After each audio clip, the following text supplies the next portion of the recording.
Hello and welcome to an unexpected podcast. My name is Tim, and with me as always, we have Matt and Devin. And joining us as pretty much a regular is Evan. On this week's episode, we're going to be going over a list by, I'm going to butcher your name, so I'm going to apologize in advance, Heki Takainen. So just let me know in the comments how badly I butchered it. And we're going to be going over Thranduil's halls and just discussing the profiles. So we'll move into the list review first. Devin, if you want to go over that. Oh, and by the way, Heike, if that's your name, please let us know where you're from because I'm intrigued by that name. I almost feel like it's from a video game reference, like some sort of cartoon that I've missed out on. Maybe it is, yeah. It might be an anime or something. But all right, so he wants us to rate his Rivendell list. So apparently his goal is to make a high competitive elf list. So let's go ahead and see what he did here. He has Elrond as a leader with a horse and heavy armor, leading 5 Rivendell knights with a shield. And then he has another Rivendell knight with a shield and a banner. So he doesn't have a banner in the list. Círdan with 3 high elves with a shield. Then he's got 1 high elf with a spear and shield, 2 high elves with an elf bow and spear. And then he's got Arwen, and I'm sure that'll invite a lot of conversation, with 3 high elves with a shield, 1 high elf with spear and shield, and then 2 with elf bow and spear. And then he's got a high elf captain with a horse, shield, and lance. And then once again, 2 high elves with shield, 2 high elves with shield and spear, 3 elves with elf, bow, and spear. So this leads, it's an 800-point list, 25 warrior models, 25 warriors, 29 models total, 13 elf bows, and 8 might. So, okay, my initial thought is that this is not a highly competitive list. There is a serious lack of beat sticks at 800, and then combine that with a very low model count, and you're looking at being eaten up relatively quickly, especially since a large number of your models are, don't even have shields. So they're actually defense 5. So you are going to win the shooting war with 13 shots, and Círdan, I think you're pretty insulated there. Arwen, I'll be honest, I think is a complete waste of your time. With Nature's Wrath being nerfed, she serves really no function other than Nature's Wrath. And Nature's Wrath, the bubble being reduced down to 3 makes her very, very complicated to use. I think if you did use it, you probably want to get her off Asphaleth. I know it sounds weird. You're reducing the bubble size, but with 3-inch casting range, you're generally going to have to be like in combat. Well, I don't know. You have to generally be in combat. I think that'll be up for debate. Some might argue with that. But long story short, I probably would want to save points on her if wherever I can. And otherwise, though, I think you did right with the High Elf Captain giving you that March ability, and also just giving you another potential beat stick. At 800 points, it's probably a little irrelevant, but essentially, you have a horse, shield, lance. I think a High Elf Captain is probably one of the better captains in the game as far as like actually slamming it into your opponent. But my first instinct reaction is kind of a little not feeling Arwen, and I think you should have another character who can hit heavily. But the problem is getting that in there. Let's see some other people's thoughts on that first before we even. I mean, do you guys even agree with me on that one? Well, I definitely agree with you on Arwen, but I first want to cover something that I think will be far less controversial on this podcast, which is as soon as the High Elf I saw the High Elf Captain, I just immediately thought Boromir of Gondor, right? Because sure, Boromir can't lead High Elves, but you have so many warband slots open in Elrond's warbands that you can just dump the entire High Elf Captain's warband into Elrond's warband, and then drop, 10 to 15 points, something very low on Boromir, who has not only 4 extra might, but the ability to heroic strike, an extra attack, and some extra bulk with the extra wound and the horn. And I think that is an excellent point. That'll sort of that'll hit Devin's sort of desire to have more hitty heroes, because that takes you from 1.5 hitty heroes to 2 big hitty heroes that are going to do a lot of damage. Still replace Arwen though. Yeah, I think Lindir is the obvious replacement to Arwen, first and foremost. Because 1, he provides resistance to magic to your army, which helps protect Elrond from magic, which he's usually not very good against, because he wants to be using his will points for Wrath of Bruinen, but he's only got 3 of them, and that means he can get shut down by magic very easily. So I think Lindir would probably be a much safer bet. And I definitely agree with Arwen. Because of how small the range is, that being 3 inches, in order to get the best out of it, you have to like get basically in the face of the opponent. So you need to get in their control zones in order to get the maximum number of models. And the problem then is you have to charge. And Arwen, with her, I'm fairly sure defense 3, 2 wounds, 2 fate. She's not going to be surviving in combat like at all, especially with the big base on Asphalloth. Yeah, that's my initial thoughts. Oh, my other thought is I don't think you should be using one of your Rivendell Knights and giving them a banner. I think that banner should probably be on a foot guy, where one, you have like a higher density of figures, so the banner will affect more guys. And 2, it means that you don't have one of your super-powered cavalry models holding a banner that gives them -1 to their duel rolls. So that's my initial thoughts. Do the knights have lances by default? Yes. Okay, good. Because that's what I was like, wait a minute, where are their lances? Yeah. So yeah, I think that's a good way to go. I mean, one thing he did say was he wants to make an all-around competitive high elf list. Yeah, and Boromir, while I think a good choice, is not a high elf. If you wanted a different way to kind of solve those problems, one thing you could do is get rid of Círdan, get rid of Arwen, redistribute the high elves amongst the other 2 guys. And I think you might be able to add 1 or 2. Or perhaps convert one of the guys on foot to another Rivendell Knight and add in Galadriel, Lady of Light, who is not in the Rivendell list, but is an elf. And is she green allies with this they're list? green. Yeah, they're green. Yeah, so I mean, so that allows you to keep the ability to stay, re-roll the stationary hits. Which is actually not a bad ability to have. Well, I mean, so does Boromir. He's Fellowship. Fellowship is green. Fellowship's green. All right. Well, never mind. All right. So that's not an advantage. But in any case, it's a different way to do it. She's an elf. She can also fortify spirit on Elrond, which is actually a decent thing for him to have, because then he doesn't have to expend will to fight off enemy casters at least as much. If, say, Galadriel channel fortifies spirits on him, he can just kind of depend on those 2 rolls. So I guess that would be my thought alternative. But I think we can all agree that 29 models is too small at 800 points. Yeah, that's going to be brutal, especially with the defense values of the guys. Now, are you guys happy? Because I know that he wanted, obviously, to kind of sit back and shoot. Are you happy with the amount of Rivendell Knights, or would you decrease it at all and try to build more troops up into this? Or I guess, how many Rivendell Knights would you guys be happy with? I mean, he's using the Rivendell Knights to abuse the bow limit, it looks like. I think. Actually, you know what? I kind of... Well, no, actually, they are the hitting power of his list. I mean... Yeah. It's not a bad thing what he's doing there. I don't think having 6 Rivendell Knights is awful, especially considering he has no hitting power with the heroes here except for Elrond.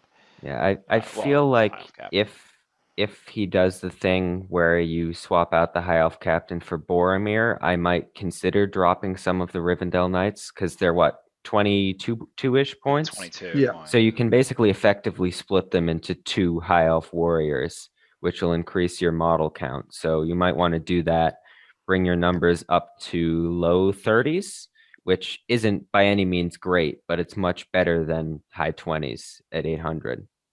Yeah, I'm So I kind of might even doing the consider math that. here. I mean, I think the list becomes even better. And I feel bad because the guy obviously wanted like Wrath of Brandon double, but just taking Arwen out and then just adding High Elves. Yeah, you get not Rivendell Knights, but just High Elves. That would be a better choice than so Arwen is 70 on Asphalloth, so you're getting 6-ish High Elves, guys, which is still huge. In my opinion, a much better race for this. Now I'm going to throw this at you. I don't know what you guys think about this. What do you guys think about Círdan, Glorfindel maxed out with the twins with horse and armor? And then that way you have 3 beat sticks, you fill it out with troops, and you get to like the mid 30s again. And then that way you have pretty much the same thing, but now you have the twins plus Glorfindel at that point. Yes, you lose the Rivendell Knights, but you get And higher you numbers. lose. You also lose the Wrath of Bruin, which I mean, don't get me Yeah, wrong. I mean, I don't think you that's do. necessarily that a would bad idea. probably be a good list, but Yeah. the problem is it's so different Right. from what, and also I honestly don't think the twins are worth it Well, in Rivendell I anymore. only say that just because he says his goal is to make a powerful list for high elves, and I know it kind of varies from what he was doing. But if his ultimate goal was just to do a competitive high elf list, maybe that's the route we're thinking. And I know that we've talked about trying to keep it pure, with the rare exception of maybe a Boromir or Lady of Light. But I guess what I'm asking is, do you think that would be a little bit better than the list at hand to kind of help him out with that? Or do you think that just make a couple of adjustments here and there and then it'll get there? So what were you saying for the heroes? You were talking It was the Glorfindel. twins, Glorfindel and Círdan. All right. So the problem there is no March. Yep, there is no match in that. First instinct would be drop the twins, take Aristor and Boromir. You could, and yeah, then absolutely. You've got March. I was You've actually got two wondering if extra might. Aristor was an alternative for Arwen in this list. That too. Well, I mean, that would mean that my father and I are basically saying the exact same thing, which is like big, chonky Rivendell hero, Círdan, and then Aristor, Boromir, and then just high elves. I get that Elrond's great. Whenever I have the opportunity to take Glorfindel, I can't, for myself, I can't pass on Glorfindel because he just solves so many issues. Like, Elrond's great and he does really well, and obviously gives you the 5 knights, not ignoring the bow limit. But I mean, he fights 7. He doesn't care about magic really. He avoids brutal power attack. I mean, he can just Lord of the What. It's just, I love Glorfindel. I would rather see Glorfindel personally than Elrond. I mean, I have to say, I don't take the. It's not clear to me there's a need to take Elrond in this list. Unless you take Rivendell Knights. Yeah. Unless you're going all mounted. The problem is Glorfindel is so good that he like severely outclasses Elrond. Like just the fight 7 alone is so valuable that like, and he's the cheaper. Fortify Spirit. So yeah, I think if I think Tim might be onto something here, that if he's just trying to make a competitive high elf list and he just happened to start with Elrond, not realizing that Glorfindel is so much better, then he might be totally okay with that. So if we were to just construct a high elf list just from scratch, which seems to fit what narrative he's making, then I agree with you, Tim. Glorfindel. I also might resist the temptation and do the twins, but I just like the twins in this specific scenario because it gives you a lot of might, which Rivendell usually struggles with. And then also you have 3 kind of beat sticks to fight through. And knowing that Glorfindel it's going to put all the magic on the twins, which can be annoying. But it'll just make it so Glorfindel can really just do whatever he wants at that point. But yeah. I understand Aristor plus Boromir because you get the might from it, obviously, and then you also get the March. Not making a pure high elf list, unfortunately. Yeah, and that's the problem, right? Is Boromir not making I do think the Boromir's shout out was good though, because I think a lot of people who didn't want to make a pure high elf list probably weren't thinking about that. So I think it's an excellent point.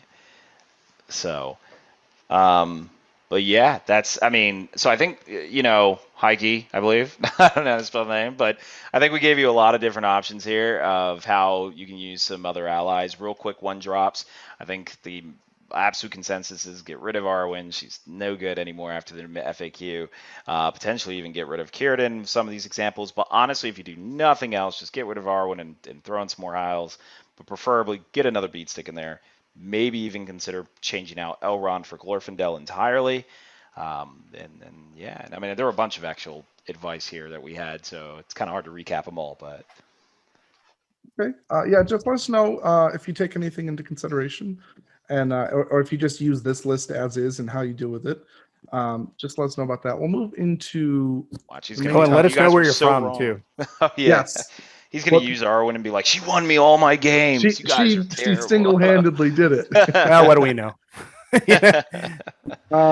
So we'll move on to the main topic, which is Thranduil's Halls. So we'll go over the army bonus real quick.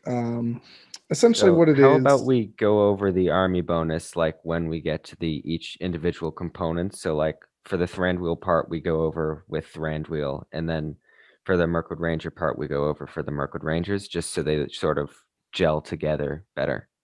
Sure. Okay, that's fine. So Evan, if you just want to go over So Thranduil, it will be a then. mystery to all of you what the army bonuses. Stay we can- tuned. Yes. If Yeah. only there was some way you could figure that out rather than waiting for us to tell Yes. it to you. Chances are there's no way to do that. You must Yeah, that's wait. right. Couldn't figure that out. No way to do that. All right, so Evan, if you want to go over Thranduil, then. All right, so Thranduil, King of the Woodland Realm, he's 100 points, but probably won't stay that way. So he's obviously an elf. He's got the Mirkwood keyword, infantry hero. He's a hero of legends, which means 18 guys, always handy. Basic stats, move 6, fight 6, and the not very basic shoot value 2 up, which I'm fairly sure we only see once other in the game, which is on the dragon. And is Smaug 2 up? I think he is. I think I'll Smaug- check let me on that check while real we're quick. talking. I will check that. for you. Either way, strength 4, defense 4, which isn't great. 2 attacks, 3 wounds, courage 6, and then 3 might, 3 will, 3 fate. So decent stat line. First looking at him, obviously defense 4 is bad, 2 attacks isn't great, but the rest is pretty good. For war gear, he's got an Elven-Made sword and an Elven cloak, which is interesting and a lot of people forget about. But if you are running him on foot, you can use that to hide from magic and shooting and whatnot if you hide him in the wood or something.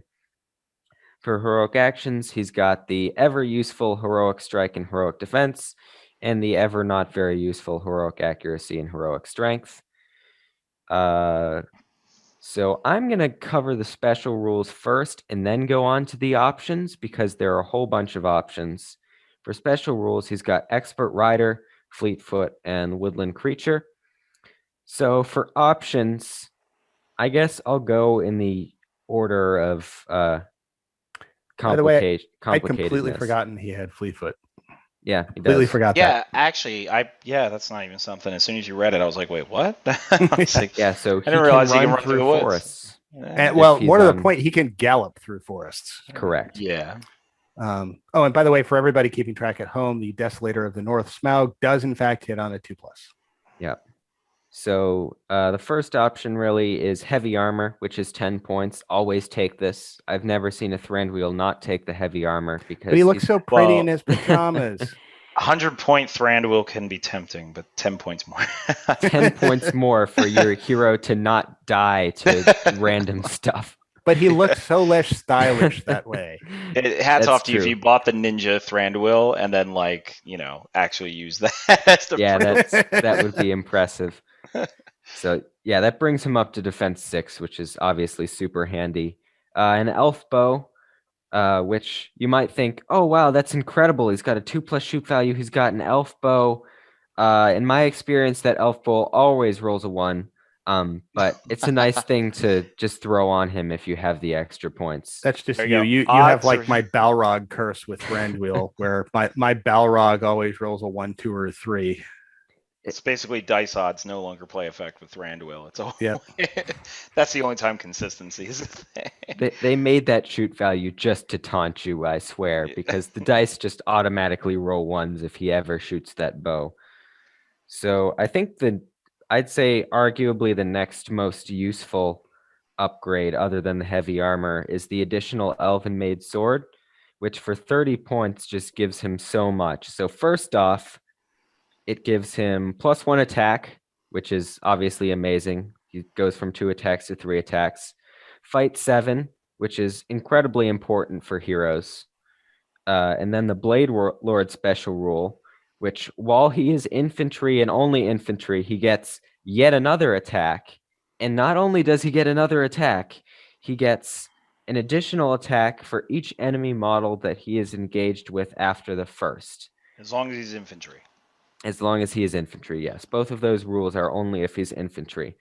So what this effectively means is if you're using him as an infantry model, base, he gets +2 attacks and +1 fight value, which I'd argue for 30 points is already basically worth it for a hero of his stature, like +2 attacks and +1 fight value. But if you charge him into multiple models, then he gets an additional attack. Say if you charge him into 2 models, he gets an additional attack. So he goes from 4 attacks to 5 attacks. And if you charge him into 3 models, somehow that would be very impressive. He gets also an additional cheating. attack after that. I don't even think it's geometrically possible to charge him into 3 models. Well, I you'd think have to go up and you have to very like jump specifically. over 2 figures, roll a 6, and then land inside the loop of the 3. Okay. That's how you'd have to do it. Yes. Well, if he somehow manages that, or if your opponent is silly enough to charge more than 2 models into him, then he will get an additional attack after that. So what this effectively means is Thranduil goes from 2 attacks to 5 attacks on foot most of the time, because most of the time you're going to be charging him into 2 models. So the additional Elven-Made sword is a really valuable special rule, and I would be hard pressed to find a reason other than like you're playing at super low points to not take this. What if the pajama figure is only modeled with 1 sword?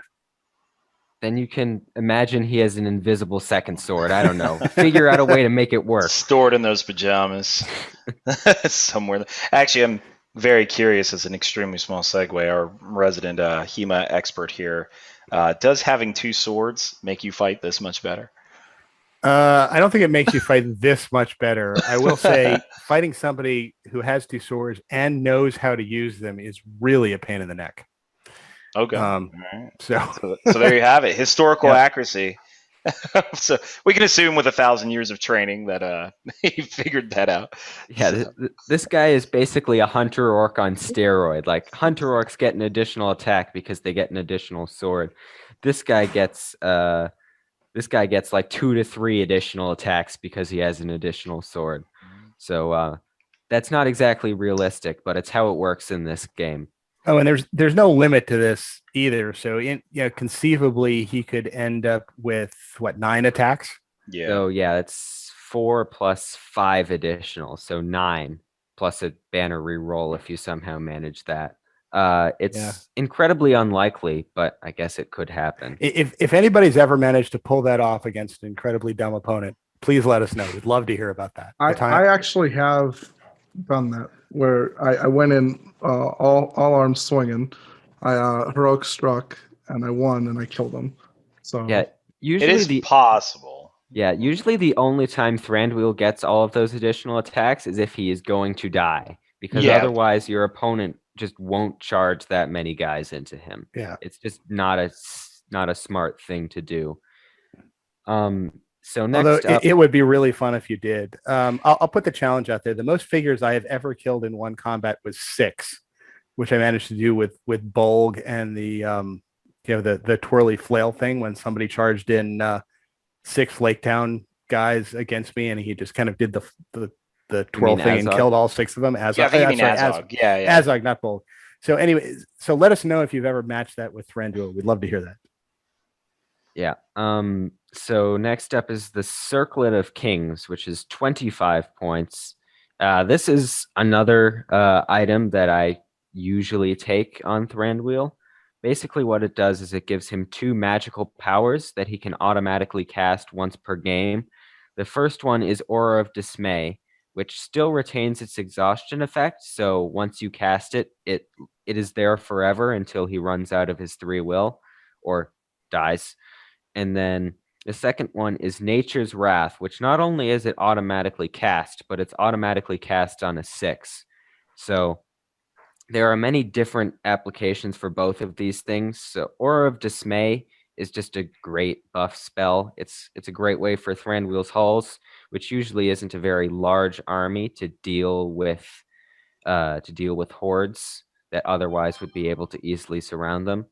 So Aura of Dismay is just a useful spell. And then Nature's Wrath, lots of applications, especially with it being auto-cast on a 6. The first one would be to knock over just a whole bunch of cavalry models. Say if you're playing against Rohan, just knock over a bunch of cavalry. You can use it on a high priority target like a fell beast or something, because despite the fact that they have a lot of will, they still have to roll that 6 to resist it. And then finally, you can just use it as like a nuke to knock over a bunch of guys and have your warriors kill them all. Just like you did in the movie. Yep. Right.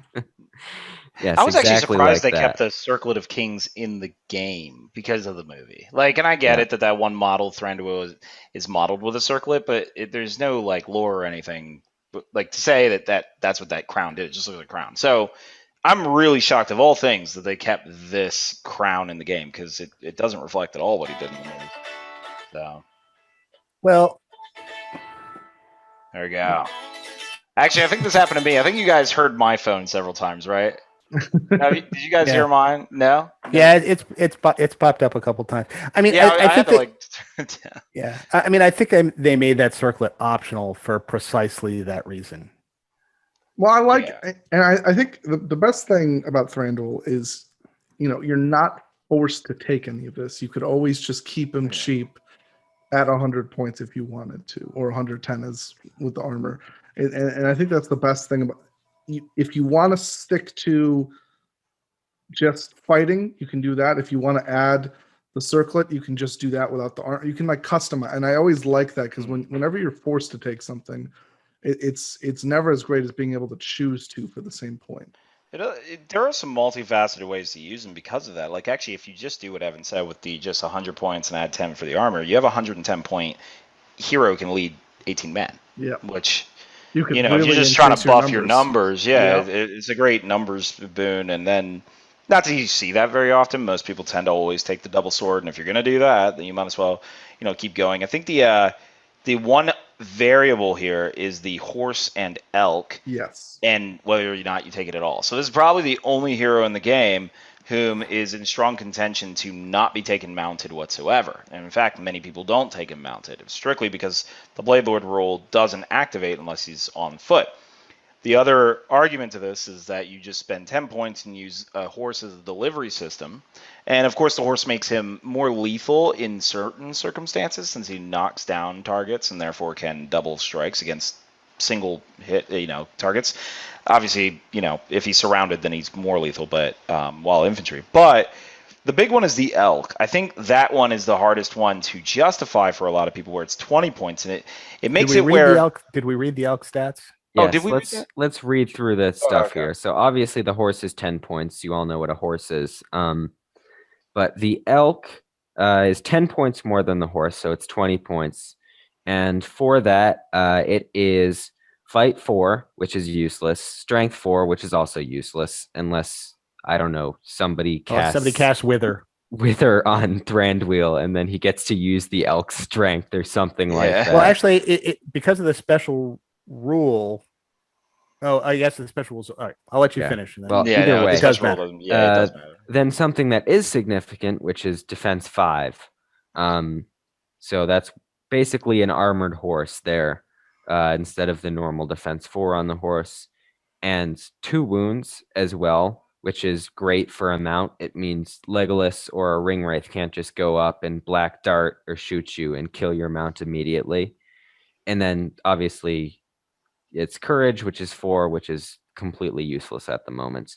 And then its final special thing is that if Thranduil charges into combat whilst riding his elk, Thranduil strikes are resolved at strength 5.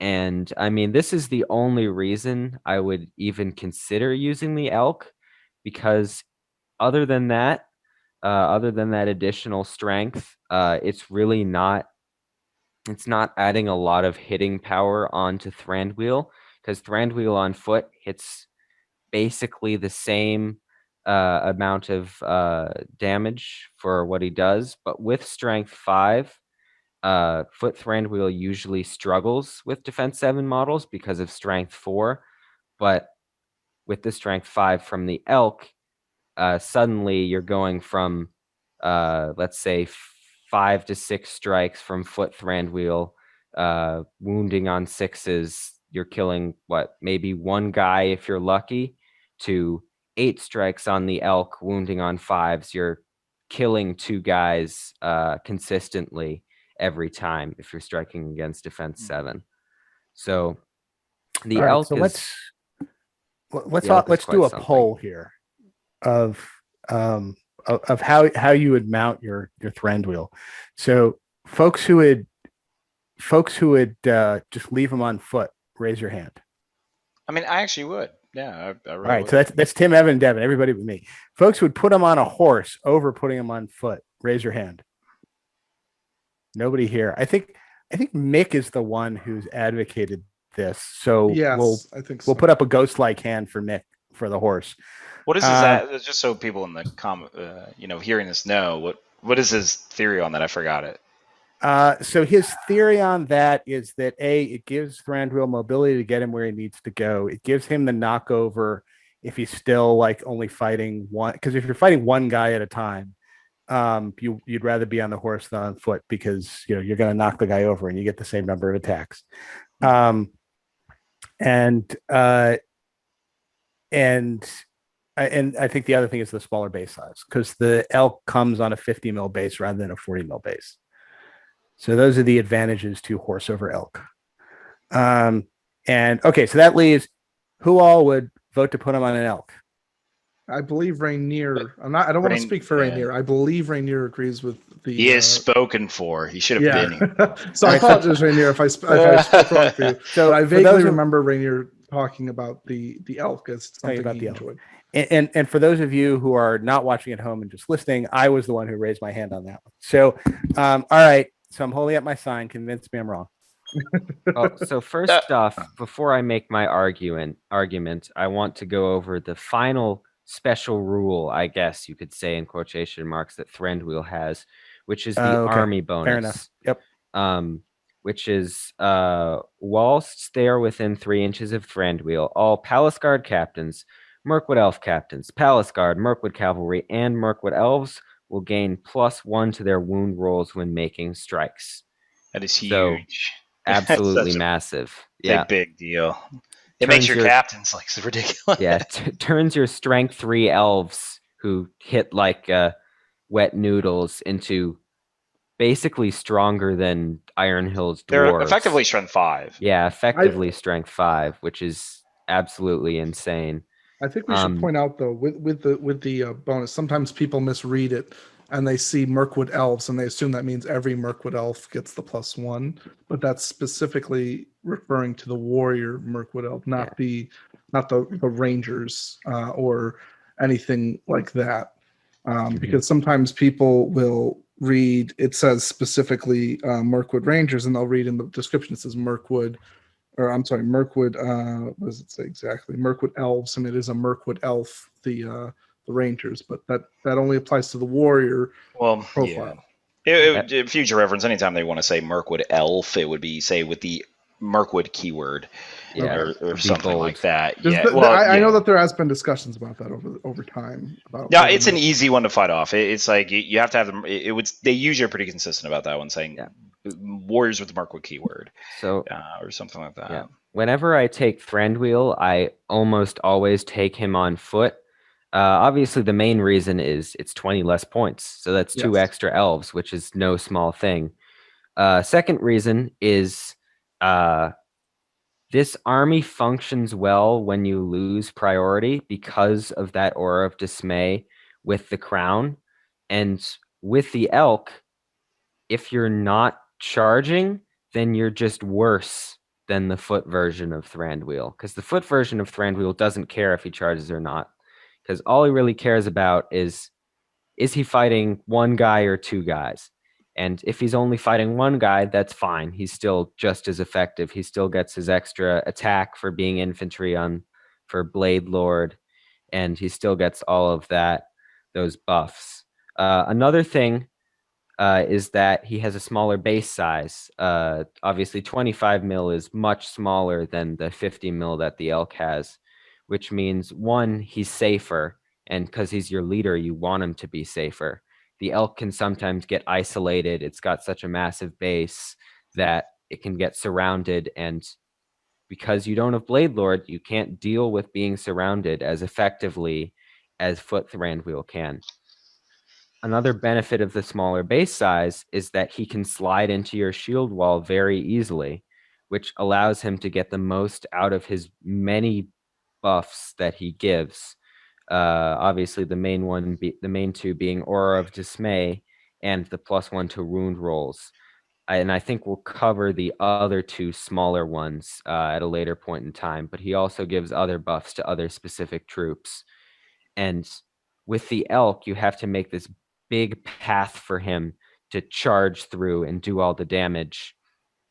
And I mean, even if you use him on an elk, if you're not using him against defense 7, he's probably just going to chop through the two guys he's fighting anyways. So generally, I don't take the elk for those specific reasons. All right. I mean, the only thing I got on that, yeah, he's a lot easier to surround with the elk, and honestly, a lot of times I find that I like to almost hide his horse base in within troops in order to prevent him from being surrounded. Because so many times I've dealt with Thranduil where I catch him while he's on a horse, and I'm like, yeah, everyone surround him and just kill him that way, because he's actually really easy to kill when Blade Ward isn't activated. I think if I were to have to say elk versus horse, I'm very tempted to just say elk, because otherwise I don't see too much of a reason to mount him at all. Like, I get the whole delivery system argument, but I'm just like, I'll just save the points. So I'd rather just get the strength 5. So I will say, in Matt's statement there, I would say I agree with that I'd rather have the elk than the horse, but usually I just prefer to have him leave him on foot for pretty much all the reasons Evan stated. So I can't. Yeah, thanks, Evan. And also on foot, he can be spear supported, so he gets another attack on top of that. So yeah, he generally doesn't need it too much, but yes, that is the case as well. I worry about him getting transfixed, or like with the faster movement speed, gets compelled and pulled around, which is a lot easier to do when he's on the elk. Oh yeah, because the big weakness he has is transfix. Like, yeah, that's the Elven Cloak as well, right? Because when he's on foot, he can use the Elven Cloak, so you're not really going to be casting on him until he's close to the battle line. Yeah. Where on the elk, you can't hide with the Elven Cloak. And that's another thing. Is like, I mean, that's how you defeat this guy. You transfix him, because he's going to go down pretty quick after the will is gone. Blade Lord deactivates because he actually goes down to 3 attacks base at that point and can't strike, and then loses his ability to increase attacks when surrounded. So does he go down to 3 attacks, or does he go down to 2 attacks? He goes down to 3 because the sword itself, additional Elven-Made sword, actually is passive. So the additional Elven-Made sword is digital Elven-Made sword is passive. But the Blade Lord rule is active. Okay, I got it. So so he keeps the 3 attacks. Yep. There is an argument where I would say for elk, if you wanted to have a cheap budget Thranduil, maybe at 130 points, I'm trying to even feel like, is this even worth doing? I don't know, but if he was 100 points, take an elk plus heavy armor, 130, and that's it. Then he only has 2 attacks, but I'm wondering at 130 points, is that really even worth it? I'm super tempted to say no. I almost want to look at a captain and do it. Well, yeah, because it comes down to the thing where he's 3 attacks on the charge, 6 on the knockdown, compared to what would be essentially 5 on the charge, 10 on the knockdown, and that's just so devastating to anything. But I understand the points you save. Yeah, that's the point, right? You save like 30, 40 points by doing that. But it's I don't think it's usually ever going to happen. I think most of the time you take him on foot, kit him out, leave the bow, leave the mounts. I'll just finish up because they you finish, then I'll rebut. Yeah. I mean, everything's pretty much been set out there. The main thing for me is the 20 points. He's already 170 without because let's be honest, majority of the times that you see Thranduil, he's about 170 points. So he's already very expensive. You then take him to Elrond territory at 190, and that doesn't mean he's bad, but with an elf army costing so much for troops, and I just go up against elves all the time. The more elves warriors you have, the more terrifying it is to go up against, simply because when you have all these models that can outfight your heroes and your basic troops, and you get a large number of them at that point, I would much rather have 2 more troops and regular Thranduil on foot, and also he's one of the only models where if you're able to get on him, like get a preemptive strike on him, he's actually one of the only characters in the game who's worse off being on horse trapped than being normal. Because if Imrahil's trapped on his horse, he has the same amount of attacks regardless if he has the horse. Whereas you would say to yourself, man, I wish I had him on foot right now, because then this wouldn't be an issue with him. So it's just one of those things where the points and the considerations that Evan makes, which is you'll do a good amount of, if not the same amount of damage normally anyway. I just think I'd rather have him on foot, but go ahead, Matt. All right, so here's the rebuttal. So the two major reasons I think I would never consider buying him on foot are the two advantages that he gets, from the elk, and one is mobility, because if you're going to kit him out fully, he ends up being what I think 100, without the elk, he ends up being 170 point model that's on foot. And I mean, when I play against a foot Thranduil, what I tend to do is I just go and I fight someplace where foot Thranduil isn't.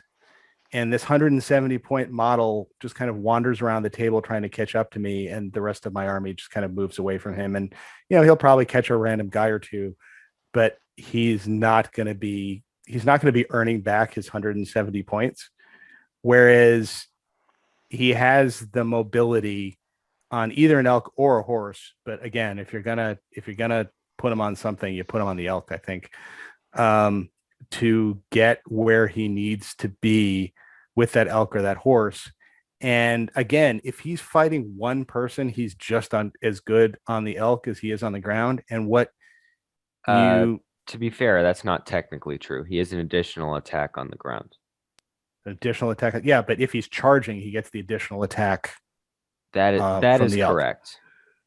And that's the way you use him. Is he either hangs out beside the lines, or he hangs out outside a range of foot models, and then he can charge in. And ideally, what he wants to do when he's on the elk is he's the guy that you send. I mean, he's bulk. Right, he's the guy that you send after the other guy's heroes to take them out.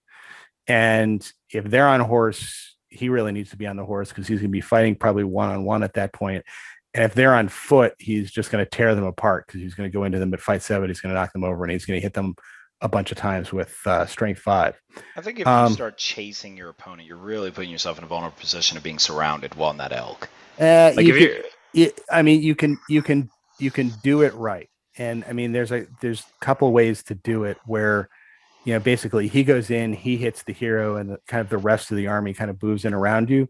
But he has the ability, especially if he's starting to do a heroic combat, he can charge into one guy, call a heroic combat, because he's fight 7, and then just, pick if any of the other guys' leaders are exposed, then you go in. Or if you're in one of these freewheeling games, like if you're in a Maelstrom of Battle game, that's when he really comes into his own.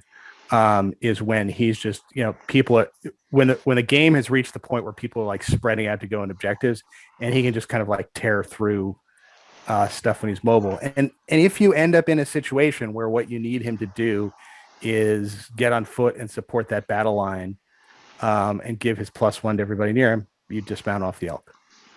And you've spent the 20 points to get him to where he needs to be, and have that mounted threat. And it's probably worth it at that point. If what you need him to do is get off his horse and start swinging the blades around, or his elk, and he just dismounts, and you do what you need to do. That's my rebuttal. See, interesting thing about it. I don't want to go too far in the path of debating this guy, given that we've 18 profiles or something in here. Yeah. But I think you can let us know in the comment section if you guys have a different thought. I think that neither answer is wrong. That's what I will say, unless you want to put him on a horse.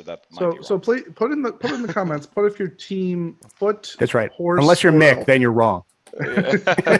Horse, foot, we might look at who wins, and then that is the definitive, because everybody put their opinion, so that's how it goes. We'll move on to the next profile. So Matt, if you want to go over Legolas. All right. So this one I think is not going to provoke serious debate, and that's Legolas Greenleaf, Prince of Mirkwood. I think he's terrible. He is 95 points.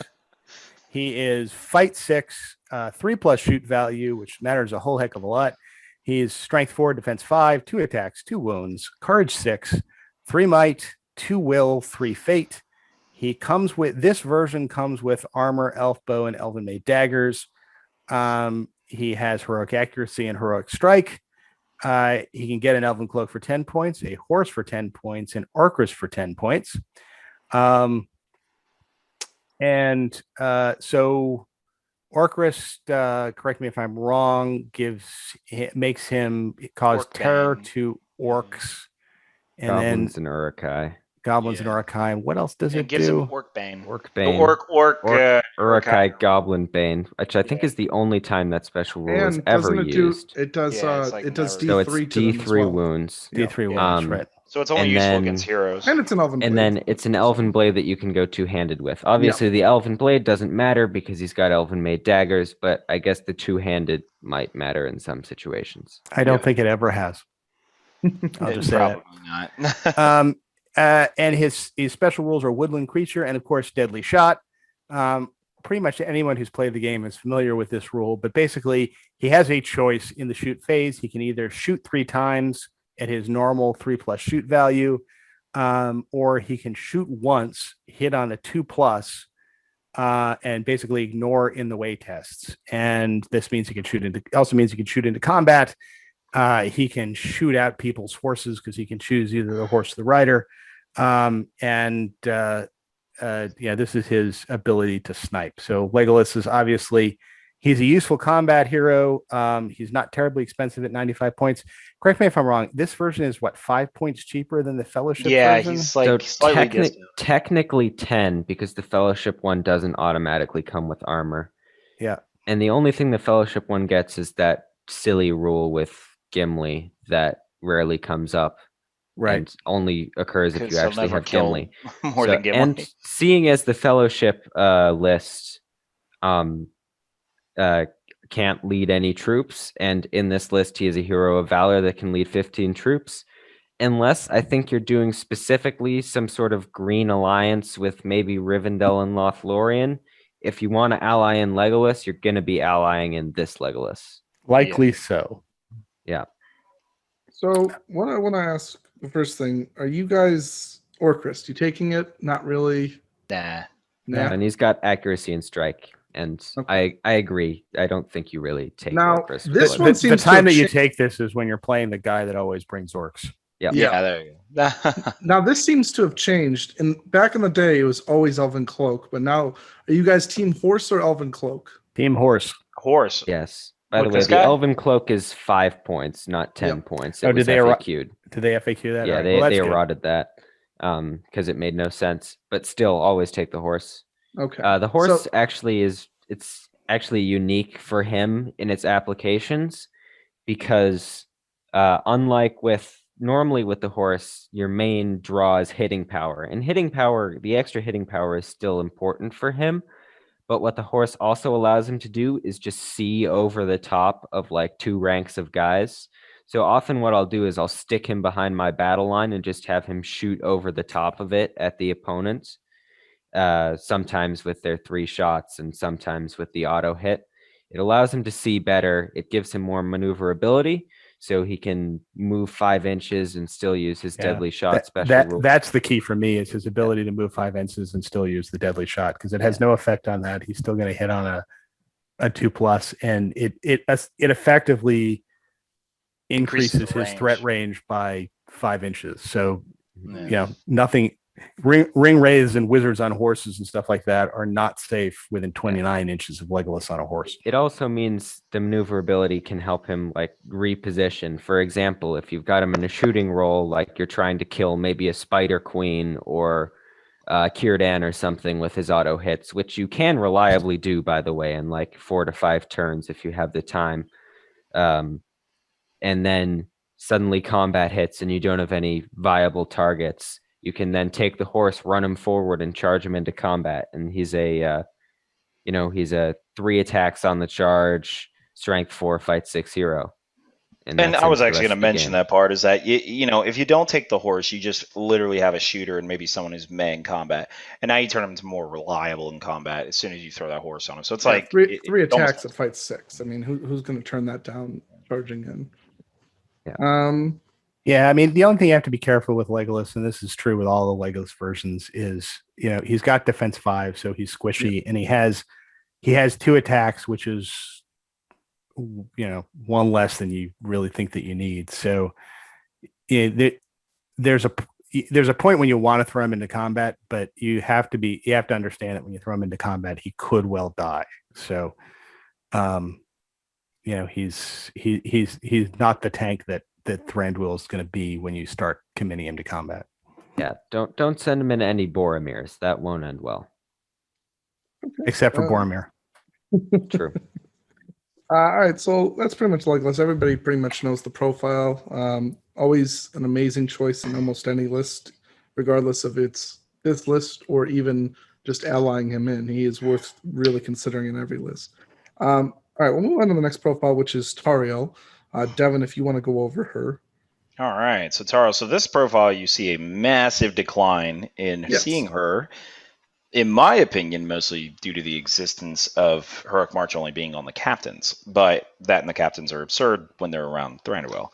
But otherwise, this is still a very good profile, I think, personally. Tauriel, at 85 points, is Hero Fortitude, and she's Fight 6, Strength 4, Defense 5, 3 attacks, 2 wounds, Courage 6, 3, 2, 3 for Might Wolf 8. We've got an armor, Elven-Made daggers, and an Elven cloak. Heroic accuracy and strike, so basically kind of your combat role model, and we'll see more later. Elf bow for 5 points that you may not take. Then she has Woodland Creature and Blade Mistress. Blade Mistress is an active special rule, receiving an extra attack for each enemy model she's engaged with after the first, up to... Oh, no, there's no maximum here, so it's just like Thranduil, except without the the auto +1 attack. And then she has Vengeful Fury, which, if this ever comes up, then... And let us know. If Killy the Dwarf Champion of Erebor is in your army and is killed, Tauriel's strength is immediately increased to 5 and her defense reduced to 4. Not a reason to bring Killy in your list. So we're going to ignore that special rule and analyze her otherwise. She's honestly a decent hero. The problem is, in a Mirkwood list, you're dealing with expensive troops and expensive heroes. So if you fully kitted out Thranduil, Legolas is usually the next natural best option. And then after that, you need the Heroic March, and captains get +1 to wound around Thranduil, and as we'll see, they even have Fight 7 around Thranduil. So she starts to get outshadowed pretty quickly because she doesn't have the March. And so by the time you end up picking her, you're probably needing 4 heroes at, I don't know, you're looking at a 1,000-point game. So, and when I say captain, by the way, I'm going to be very specific of a Palace Guard captain, not like a regular captain, and there's a reason why we'll talk about later. But essentially, yeah, that's the reason I think no one takes her, and you don't see her very often. What do you guys think? Do you think that's the reason, or does she just not suck now, even though before? No, that's the reason. I mean, Thranduil's the better hand-to-hand combat guy, and Legolas is the better shooter. So you're going to take either of both of those before you take her. I'd argue Thranduil is also a better shooter than her. She's actually extremely points efficient for what you're paying for. She's very, very cheap and gets a whole lot for her points. Problem number 1, she can't take a horse. Thranduil and Legolas. Well, Thranduil doesn't need to take a horse, but Legolas can take a horse. Thranduil's going to take an elk. Thranduil is not going to take an elk. But anyways, elf bow, you're probably never taking on her. Take the elf bow on Thranduil before you take the elf bow on her. She completely outclasses another profile that we will get to later on that we probably won't spend that much time on. And I mean, she's got Fight 6, 3 might, Heroic Strike, 3 attacks, and a cool special rule. So she's not going to be a bad hero. She's just outclassed by... There was a time back in the old edition where I was playing Tauriel, and this was back in the old edition when the Knight of Umbar was a powerhouse, and she just straight up killed the Knight of Umbar on Fellbeast. And it took like 3 or 4 turns for it to happen. But yeah, the Knight of Umbar kept charging into her. The first couple times he threw in a couple orcs until he realized that was a bad idea. and yeah, in like 3 or 4 turns, she just straight out killed that 170 point model and a couple other orcs into the bargain. I mean, the best part about it is she can kill an entire platoon of squad warband of people on her own. You just send her in there, and like, there's really no risk to anything. She's 85 points, which is super cheap for what she gets. And it's funny because I think for the most part, almost any good army you were to throw her in if she was available to be in that list, she'd be almost an auto include based on her points and stat line. Yeah. So it's a real shame with her that she's in this list and it gets overshadowed by how good the captains are, because she would almost be an auto include, I think, most good lists. When we say the captains, we were referring to Captain. One captain. Okay, yes, captain. And by the way, I don't think it's because the captains are better than her. It's just it's the fact that the captains They're more have March. Yeah. Yes. No. I don't think they're better. I'm just saying the marks. Better for the that's list. The problem. But Better they for the have the list. fight 7 and the +1 to wound, which makes them even more attractive. So it's not like you're losing on some sort of combat. Well, you are losing a little bit, but you get what I'm saying. It's the march, and when they separated it out, that's when you don't see her as much. But I think you could see her in a budget Mirkwood list. So like, let's say you wanted to go crazy and like 700 or 800 points, take a cheap Thranduil version. I don't know why. Maybe you decide you want to do that, and then you take Legolas, Captain, and Tariel, and then you have like 4 heroes, and then just all infantry Mirkwood. I don't know, 300 points. Well, infantry. I don't know. We can go down this rabbit hole all day long. Like, I've been looking at a list that's 800 points that has Thranduil, Legolas, Tariel, and a Lake Town captain with some Lake Town spear supports to boost numbers. There's some stuff you can do with her. You're not always going to take the captain over her, but she is generally overshadowed by the profile that we will cover next. Okay. Let's cover that profile next. Yeah, let's go. I guess so. We'll go over this profile. The next two are very similar, as they're the same points and are just a little bit worse. But we'll go over those really quickly. But we'll go over the Palace Guard first. This is the Palace Guard captain. He is 75 points, and he is a hero of fortitude. He is fight 6 with a 3+ shoot value, strength 4, defense 6. 2 attacks, 2 wounds, courage 6, 2 might, 1 will, 1 fate. He comes with heavy armor, an Elven-Made hand and a half sword. He has heroic march, and he has an option for a shield for 5 points, which I think almost everybody would agree to take. Give him the defense 7. He also has bodyguard and woodland creatures, so he's been essentially fearless when Thranduil's around. And he has this passive rule, which I think is great that it's passive, so no magic can affect this. Whilst within 3 inches of Thranduil, King of the Woodland Realm, this model receives a bonus of +1 to their fight value. So if you keep him close to Thranduil within 3 inches, he is fight 7, strength 4, defense 7, 2 attacks, 2 wounds, fearless, with 2 might if you didn't use it for March. For 75 points, he gives you march. He gives you a lot of hitting power. Don't forget the +1 to wound. And he gives you the +1 to wound. So essentially, he's 2 attacks +1 to wound at fight 7 for 75 points, 80 points if he takes shield. It is very, very hard to pass up on that over Tariel. Not to mention the bodyguard. Bodyguard. Him being, I mean, he's already courage 6, but just not having to take courage tests in general. Well, even the stand fast. I know you're playing an elf list, but they can fail, and then it's just absolutely. Boom, you just pass. That's absolutely. It. So they are a phenomenal captain. And when we go over the next captains, you almost go, why are these the same points as the other captains? To be honest with you, why are these even here? Yeah, how do they exist? I don't know why you look at the next captains and go, why are they the exact? Because you want a spear on your captain. I am fairly sure he is the cheapest model that can get to fight 7 by a considerable margin. Probably, yeah. And it's just such a bargain. Fight 7 plus an Elven Blade. I mean, who cares if you have heroic strike or not? He's still going to be able you're to Glorfindel win at 75 fights. Points. Let's be honest. Yeah. And I mean, he can go up against like small heroes, like, I don't know, a Gore Bag or something like that, where they can't even reliably strike up against him. And with the +1 to wound and the strength 4, he'll just tear them to shreds. And I mean, not only that, but he can go up against Elrond. yeah, Yeah. he can be higher fight than Elrond. Yep. He is higher fight than her. For Yeah. literally half the points. Actually, less than half the points. He is crazy. All right, so we'll just go over real quickly the next Mirkwood Captain. Extreme skimming. Yeah. Evan, if you just want to talk about the main differences between that and the Palace Guard Captain. Yeah, so I guess I'll talk about the next two, just because they're really quick. Mirkwood Captain, exactly the same stat line. So instead of an Elven-Made hand and a half sword, he has an Elven-Made glaive, which I will discuss later about how I dislike this weapon so much. But basically what it can do is you can use it either as a spear or hand and a half sword.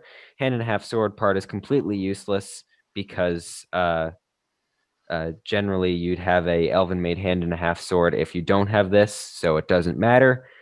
Spear is, I guess, handy, but on a hero it's not super useful. And then you can use the shielding special rule as well. So it's not bad on the Mirkwood Captain, but the problem is he loses 1, the bodyguard, which is incredibly important, and 2, the King's Guard, so he's only fight 6 instead of fight 7. So not only is he completely outclassed by the Palace Guard Captain, he also never appears in the movies, and his model is honestly not that great. So you probably would never use this guy whatsoever, unless you really like him for some reason. Although he is more useful than the next profile. Oh, God. So the Mirkwood Ranger Captain, by the way, these guys are all 75 points. And they're all the exact same stat line, too. Fight Oh, 6. no. The Mirkwood Ranger Captain has a mighty defense of 4, which for a 75-point model is not great. Same attack, same wound, same courage. 2 might, 1 will, 1 fate. Got an elf bow. Got Elven-Made daggers and elven cloak.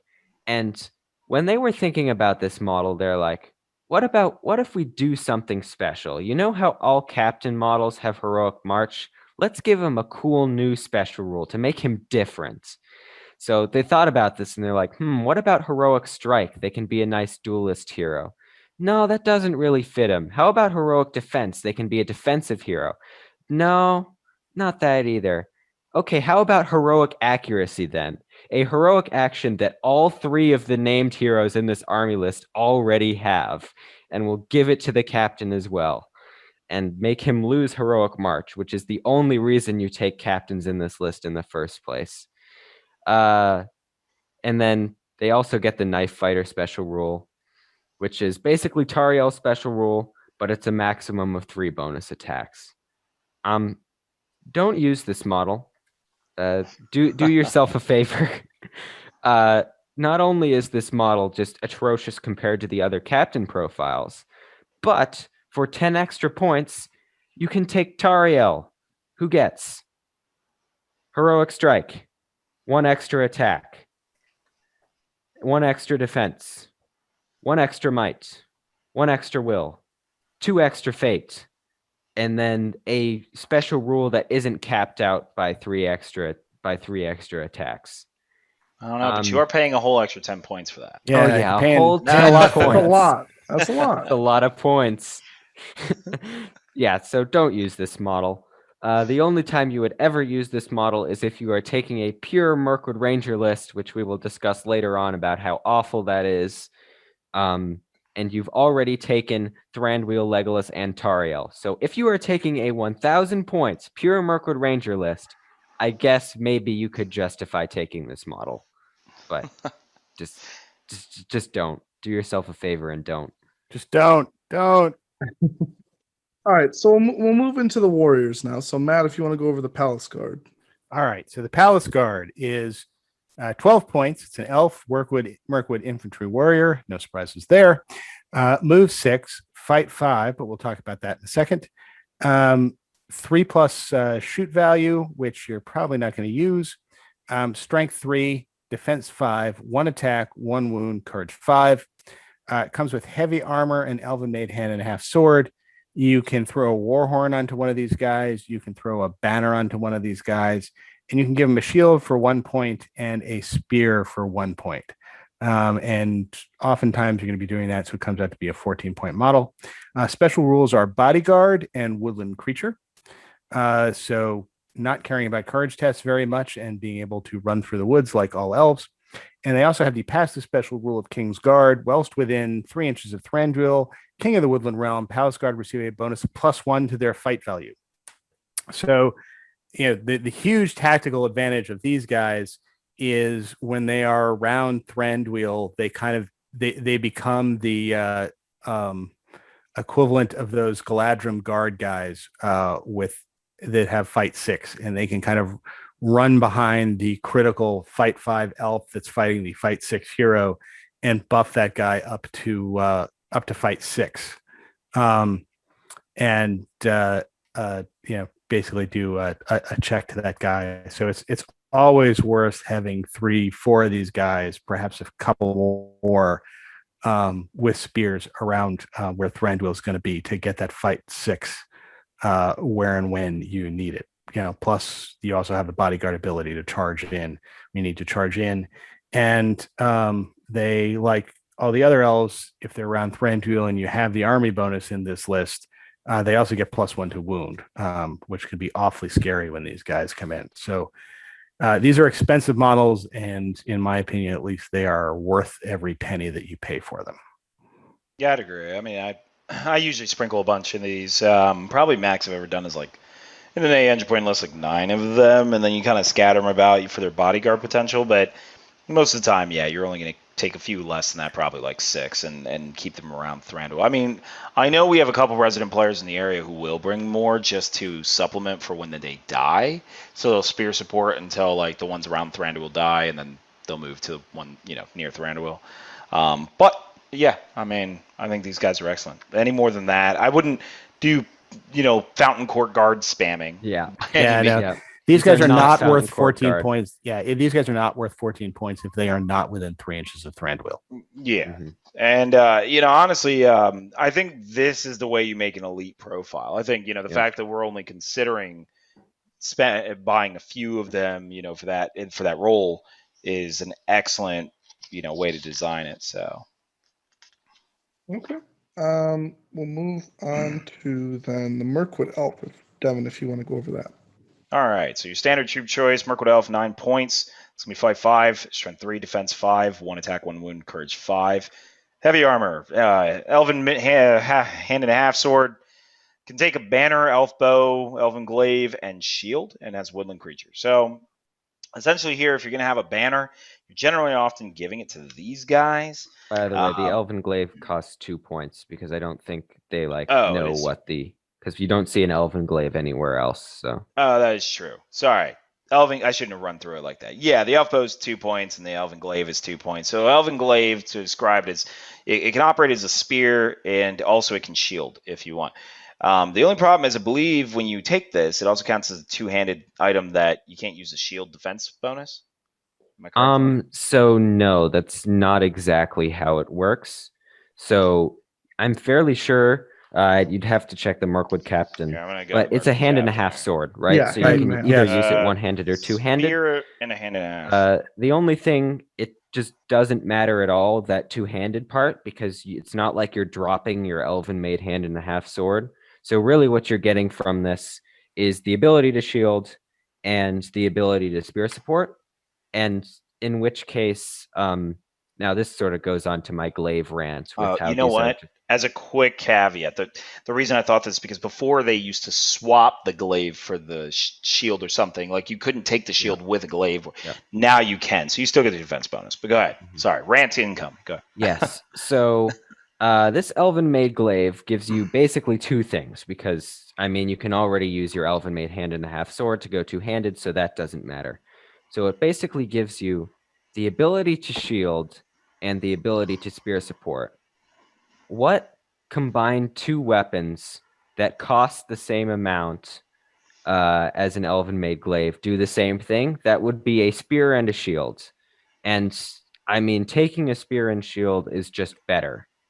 So the problem is that with the spear and shield, you get all of the bonuses of the glaive, and you also get an additional defense. And it costs the same as the glaive. So I think paying a tax. the pricing on the glaive is a little off. I know there are some arguments that are like, oh, when you have the glaive, you get the Elven-Made bonus when you're shielding or when you're spear supporting. Well, you can also take the bow, which is the other thing you could get, because you can't take the shield and the spear and the bow. You can. Well, you can. Lose That's the defense, true. And it gives you the exact same thing. So that really doesn't.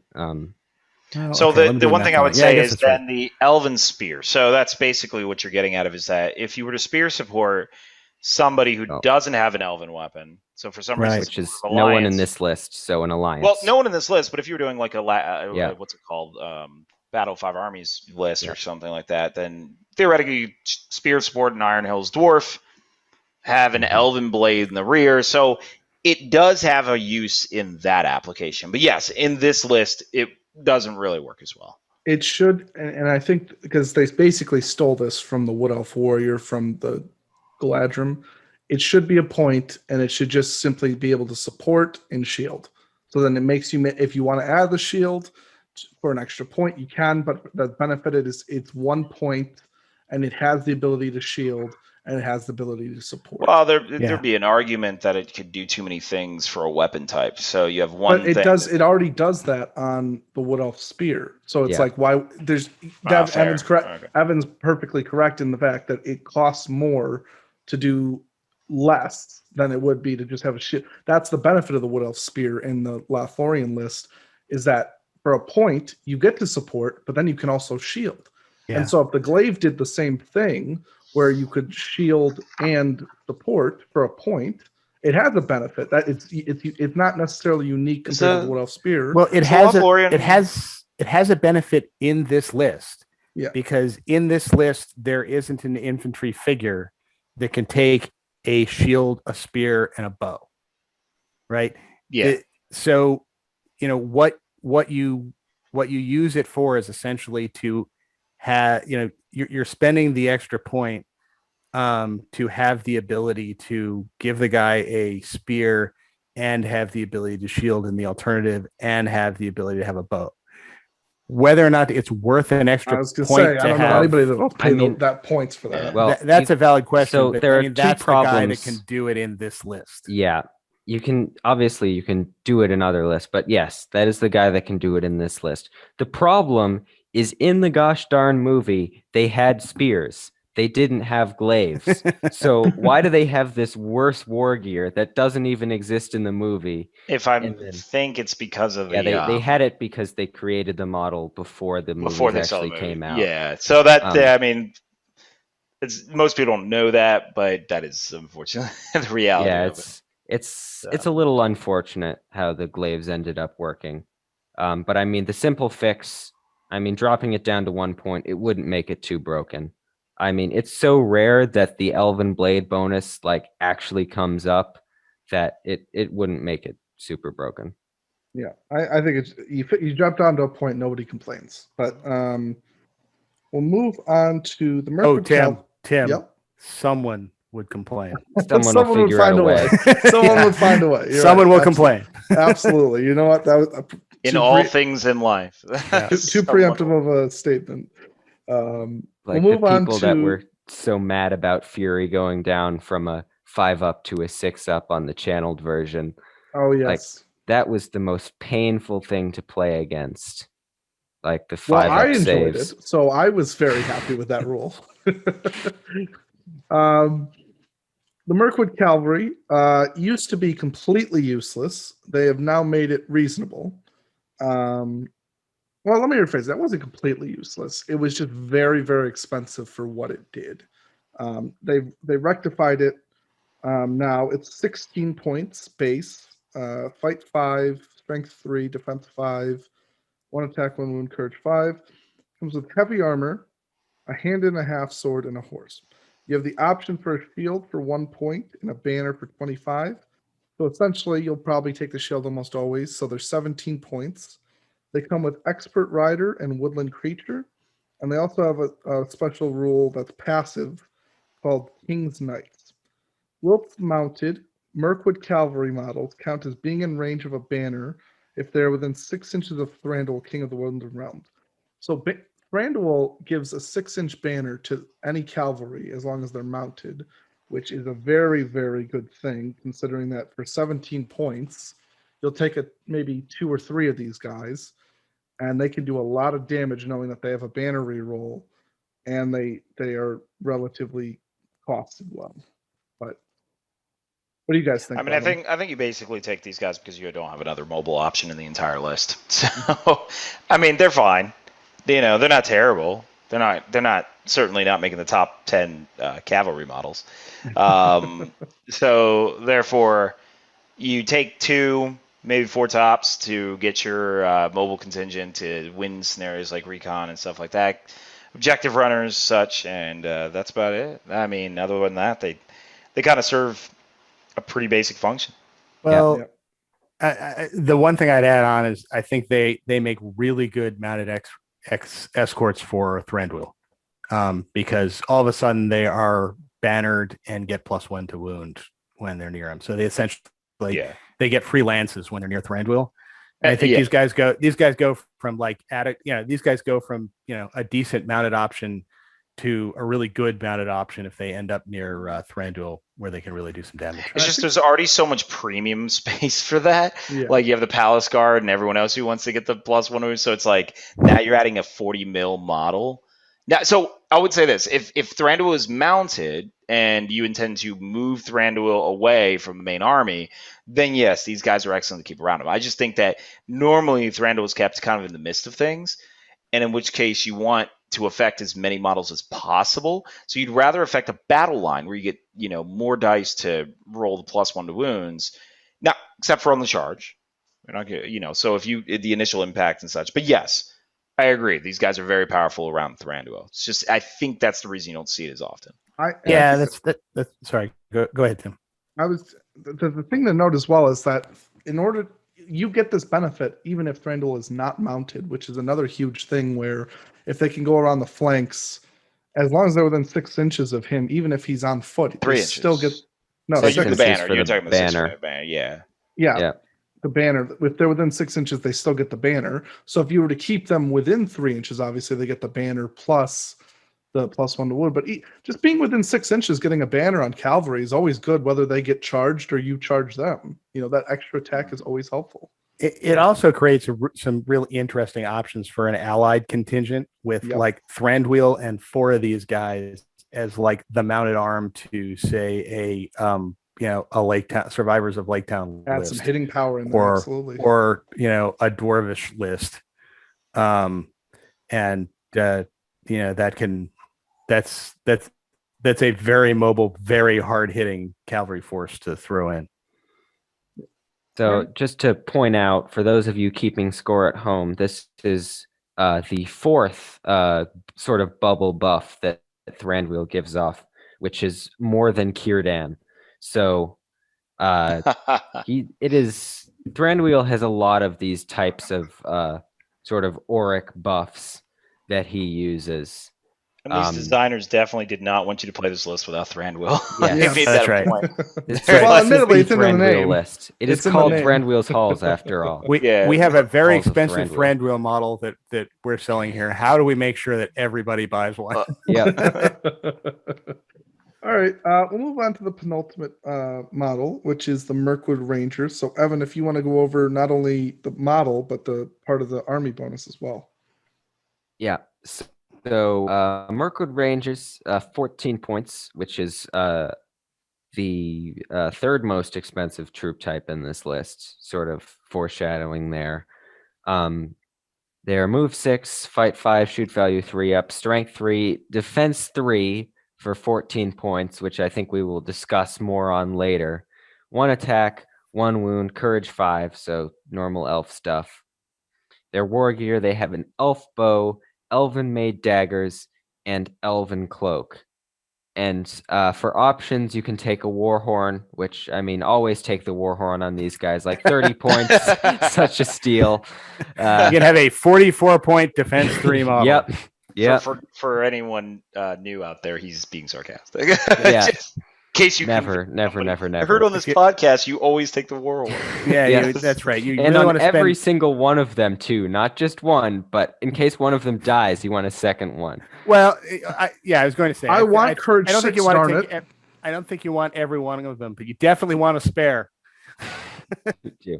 Yes, all So of this is sarcasm. Ignore special everything we rules. just said. They have woodland creature and knife fighters, which is the same special rule from the Mirkwood Ranger Captain. It basically means if they charge multiple guys, they get additional attacks. And if they lose that fight, they are extra screwed. So now the only reason that makes these guys worth it in quotation marks is the army bonus, which is Mirkwood Rangers from this force do not count towards the army's bow limit. So actually, I thought that you could only get this special rule if you had Thranduil, Legolas, Tariel, and the Mirkwood Ranger Captain, but that is not the case. So just in case you needed any more justification for not taking the Mirkwood Ranger Captain, here you go. So basically, their only redeeming quality is the fact that they don't count towards your bow limit. Yeah, these guys are terrible. I would only ever consider taking like one or two, maybe. I'm sure there's going to be people in the comments of the YouTube video talking about how Mirkwood Rangers have won them games and how they're so great. I've never seen them do like anything. I always get annoyed at that argument. Like, oh, I've won games with them. And I'm like, well, are you winning games at the top tables of Articon? Is that where you're winning these games, or Nova, or Australia? So I once attempted to create the absolute worst list that I could possibly come up with. And I'm fairly sure it was 800 points, and it was something like 2 Mirkwood Ranger captains, and then like 14 Mirkwood Rangers with war horns. And I mean, good luck ever winning a game with that particular 800 point list. But I mean, at least you get the courage 6, right? Yeah, don't take these guys. Don't take the war horn. Oh, also don't take the war horn on the Palace Guard either. This army list does not need a war horn. So there will be a temptation of a lot of people to think, okay, especially if they've never played this. I mean, when this model first was introduced, everyone was crying about how broken it was and saying it was crazy, which is kind of funny of where we're at now. One of the temptations here is the infinite bows. So you take like, a couple captains, spam out bows. The problem with that approach is you're probably going to eliminate a small chunk of models. And you might compare this to the Athelian Rangers. Why can the Athelian Rangers do it and these guys can't? The Athelian Rangers have more models by like double almost. Yes. So they're going to have like more models, and so they can take that punch. They also have defense 4 rather than defense 3. But that's probably the main critical reason, though, is the larger amount of numbers. So not only are you firing more shots, which is key, but you can handle more pain. These guys cannot. So they're firing less shots by almost half, and then once they're in combat, they're absolutely in pain and struggling, and so it really doesn't work. And yeah, that's I mean, and yes, I'm sure someone out there has taken a whole bunch of these and slaughtered their opponent, and I appreciate that. But I'm pretty sure that has never happened. I will say this: I will sometimes take one Mirkwood Ranger. And the reason I take one Mirkwood Ranger is these guys are very good objective holders. Yeah. Because they run, they stand behind a tree, and then you have to send somebody after them. Somebody is going to be taking shots all the way in, and when they get there, you still got to kill a 5/5 model. You got to beat it in combat, and sending a second guy to help out isn't necessarily actually going to help out. It can actually end up hurting you. So having one of these guys with the Elven Cloak, especially if you can wangle a way to kind of put an objective in kind of a weird position where like somebody has to climb up to get it. And because then with the Elven Cloak, it becomes virtually impossible to dislodge these guys. I mean, I will tell a story. I have used my one Mirkwood Ranger in one of these objective scenarios where I put the objective on like the roof of a house where you had to, it was one of these flat top roof things where you had to like climb upstairs to get to it. And that Mirkwood Ranger sat at the top of those stairs and just, first shot a couple guys on the way in and then just sat at the top of the stairs, killing people and knocking them back down the stairs. And because they had the Elven Cloak, there was no real way that they could shoot that Mirkwood Ranger out. So, for 14 points, if you can spare a couple points, and you've already got your, 4, 5, 6 Palace Guard in the list, maybe it's worth taking one just to be able to sit on that nice protected objective and know that you're going to keep it unless the other guy sends more than 14 points to try and dig him out. Yeah, so I'd say these guys are probably the second best objective holders in this list, behind the next profile, which I guess we can go into. Okay, Well, Matt. I don't know. It's a lot of points for an objective holder. Well, yeah, we'll talk about that in a second. Yeah, there's two disadvantages that this guy has as objective holders. All right, so this is the Wood Elf Sentinel.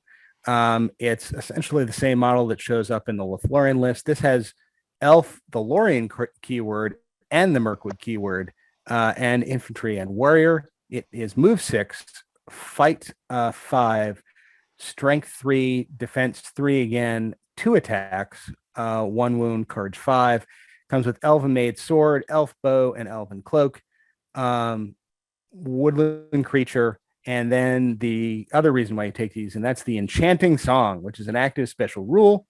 The Sentinel sings, and when the Sentinel sings, they can sing one of 3 songs. They can sing the Hymn of Elbereth, which this beautiful song raises the spirits of the targeted model. The targeted friendly model will automatically pass all courage tests for the remainder of the turn.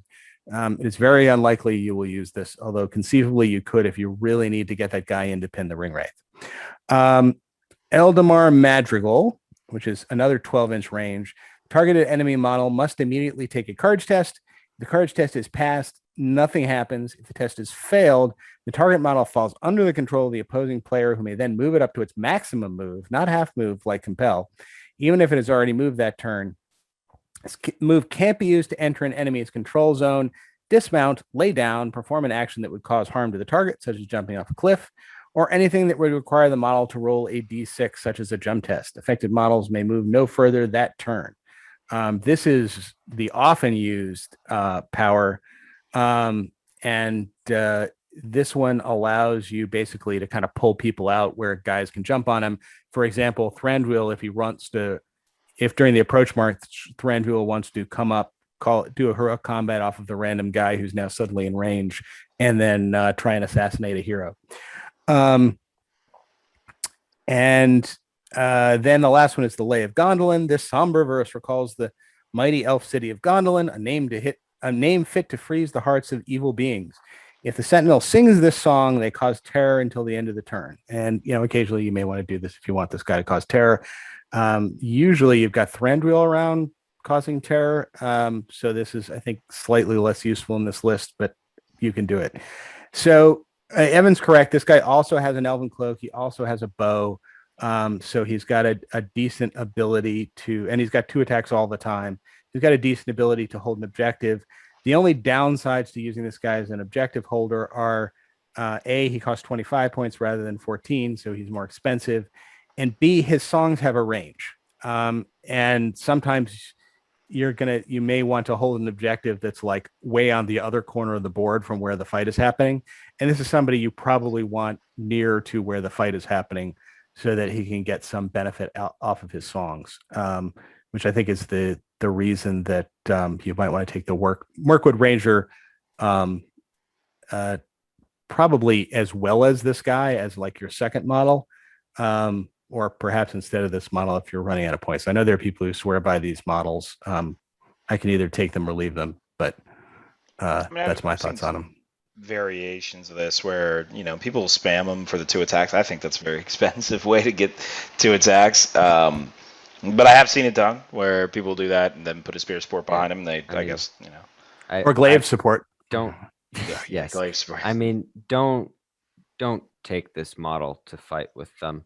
You have a defense 3, 1 wound model that costs 25 points. Yeah, that's where don't waste the points on a guy just because he has 2 attacks.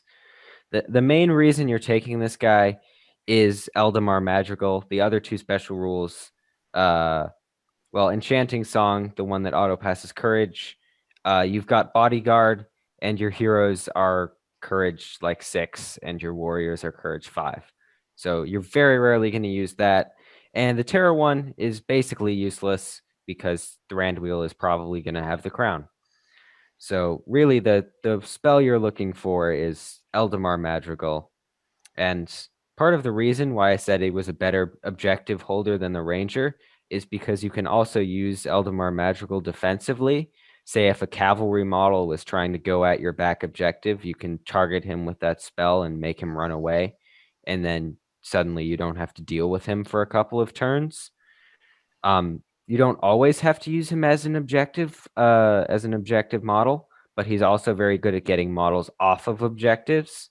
Say if your opponent is leaving maybe, I don't know, a goblin or something on a back objective, and you grab the goblin, move them away from the objective, and run on top of it.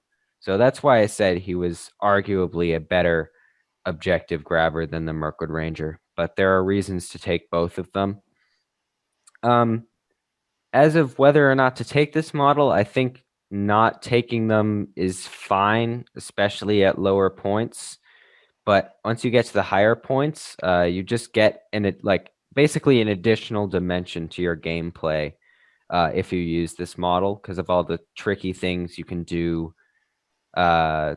Maybe using the spell on a random guy and dragging them behind the opponent's lines and out of blinding light range, so all of your archers can shoot without having blinding light problems. Dragging a guy forward and using them as heroic combat fodder, dragging a guy off of an objective, all sorts of different things you can do with this. So I'd say having one of them is good.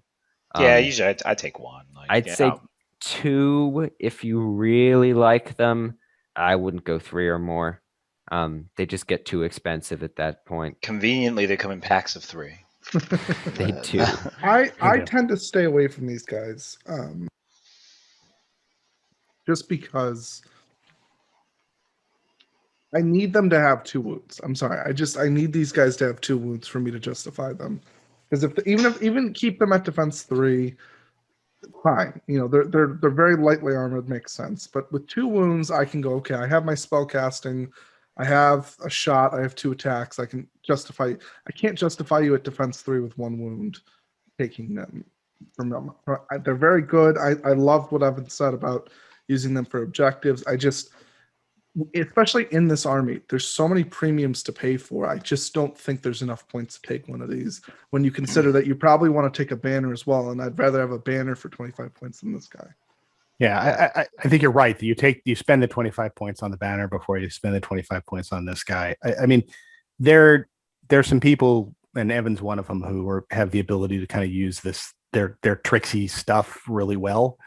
And by the way, I think this is an example where this guy is much more useful if you have a mounted Thranduil and perhaps a couple of Mirkwood cavalry on horses to follow him around.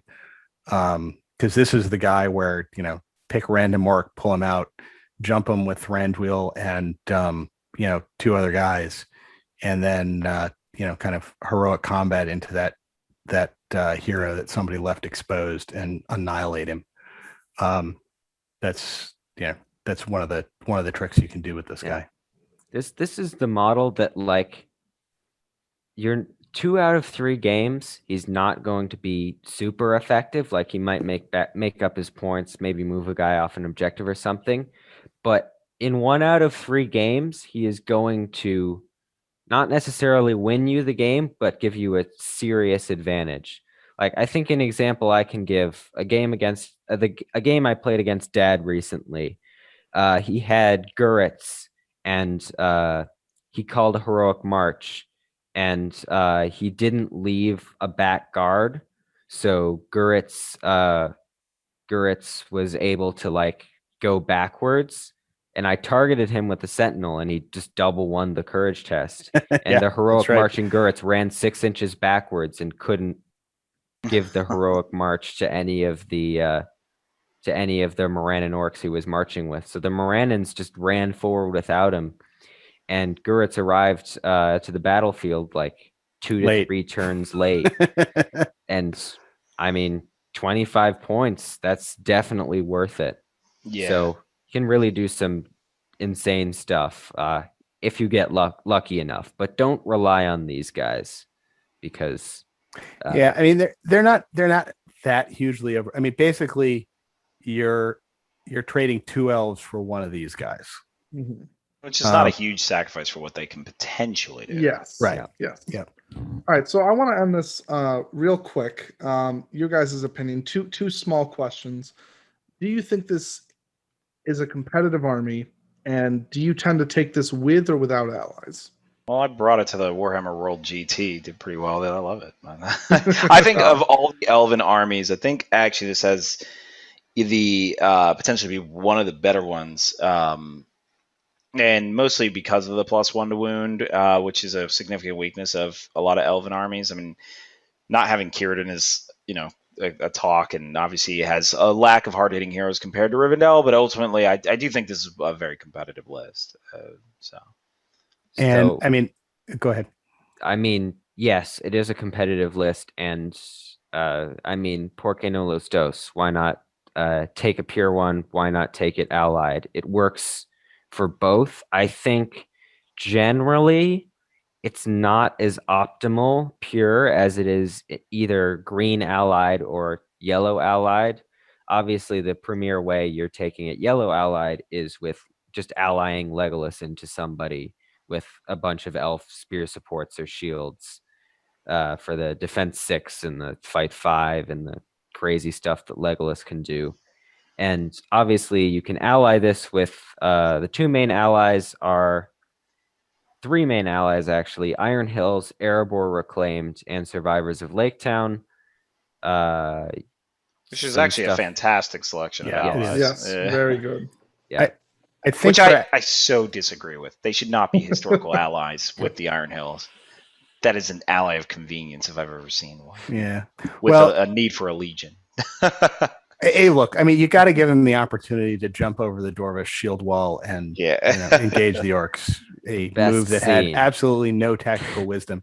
But anyway, I think the allied question comes down to whether or not you take Thranduil. I think if you don't take Thranduil, if what you're doing is taking, as Evan said, taking Legolas and a bunch of guys, you can ally him in wherever the hell you want. If you are taking Thranduil, though, I think you are either going pure or taking green allies, because he just comes with a bunch of army bonuses that you don't want to give up. Okay. Let us know in the comment section what you guys think about Thranduil's Halls. Let us know as well any lists you have for future episodes, any ideas you'd like for us to go over as well. And we look forward to seeing you guys next week. All right. Bye.